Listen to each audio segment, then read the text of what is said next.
Heio jalkasõbrad! Üleminekuturg on korralikult kuumaks köetud ja põnevaid üleminekuid toimub igas maailma otsas. Muidugi kogusime just teie jaoks kokku neist kõige põnevamad üleminekusahinad ning kohe käime ka need koos teiega üle. Võtke siis klaasike vett kõrvale, et te hetkese Eestit tabanud sooja kätte ära ei sulaks ning liigume kohe asja juurde. Itaalia Serie C-s palliv Pescara Calcio teatas, et täiendas ridu 22-aastase Eesti koondise poolkaitsja Georgi Dunjoviga. Pescara meeskond on aastate eest mütanud ka Itaalia kõrgliigas. Viimati madistati kõrgemal tasemel 2016-17 hooajal ning enne seda 2012-13 hooajal. Ligi 27 000 osalejaga Helsingi Cupi laste ja noorte jalgpalliturniiri jäi varjutama reedel aset leidnud kaklus, kus osales 10 inimesi. Helsingi politsei teatas eile, et juhtunu osas alustati ka kriminaaluurimist. Esialgsetel andmetel tekkis konflikt pealtvaatajate vahel.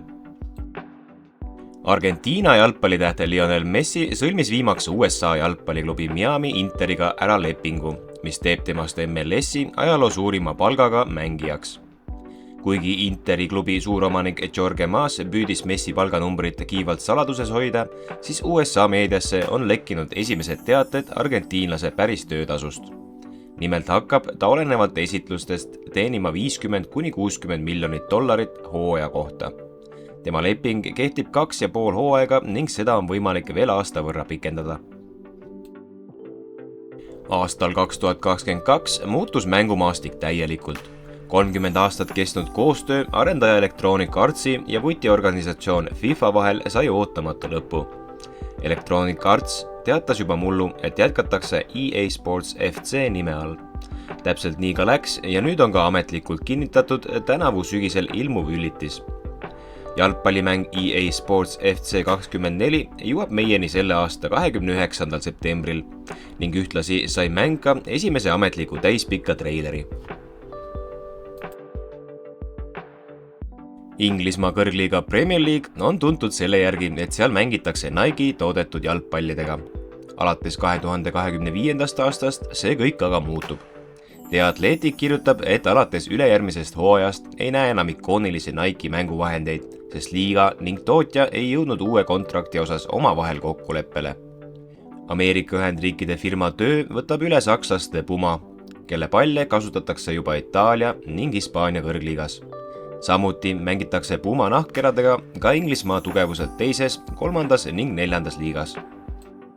Põhja- ja Kesk-Ameerika ning Kariibi meretsooni jalgpalli suurturniiri Gold Cupi võitis Mehhiko, kes sai finaalis 1-0 jagu Panamast.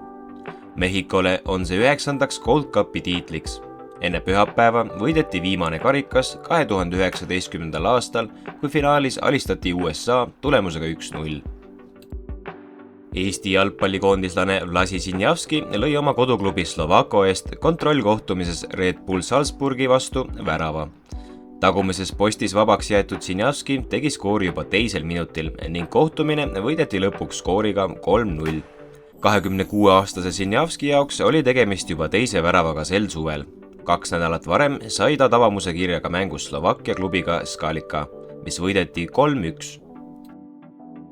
Kuigi Sergio Busquets on karjääri jooksul pea kohale tõstnud 35 erinevat autasu, seal hulgas 3 meistrite liiga karikat, pole ta üle maailma ikkagi sama tuntud kui Lionel Messi. Sest kui argentiinlane USA jalgpalli kõrgliigas palliva Miami Interiga käed lõi, tervitati Messit ikkagi tema enda pildiga. Busquets pidi aga vaatame, kuidas ameeriklased teda Alvaro Arbeloaks pidasid. Erik Sorga puudumine Plovdivi Lokomotivi koosseisust paistab tähendavat, et Eesti koondise ründaja on peagi klubi vahetamas. Kõigi eelduste kohaselt saab tema uueks leivaisaks Aserbaidžaani kõrgliigas palliv Sumgait FK. Üleminekutasust on võrdlemisi kindlas kõneviisis kirjutanud mitmed Aserbaidžaani uudisteportaalid, kuid klubi ise ei ole eestlase liitumist veel ametlikult välja hõiganud. 20-aastane Hollandi jalgpallikoondislane Xavi Simons vahendab tööandjal 1 tähe, kui taas liitub PSV-st PSG-ga. PSG-l oli mullu suvel algselt plaanis Simons PSV-sse laenule saata, kuid Hollandi klubi polnud sellega aga nõus ning nii sõlmis talendikas ründav poolkaitsja PSV-ga 5 aasta pikkuse lepingu. BSG jättis endale aga võimaluse esimese hooaja järel Simons 6 miljoni euro eest tagasi osta ning aktiveeriski nüüd sellesama klausli.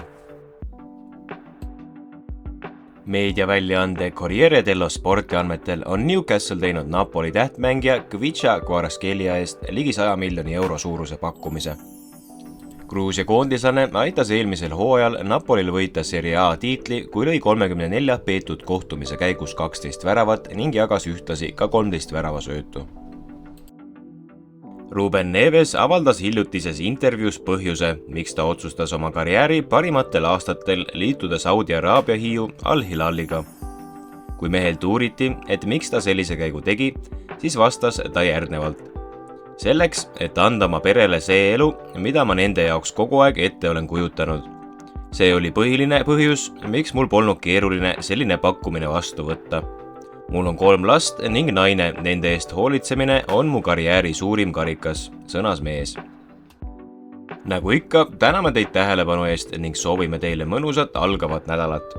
Üritame tulevase nädala jooksul teieni tuua võimalikult palju värskeid vutiuudiseid, seega pigem vajutage sellele subscribe nupule, et kõik meie osad kindlasti teieni jõuaksid. Näeme peatselt taas!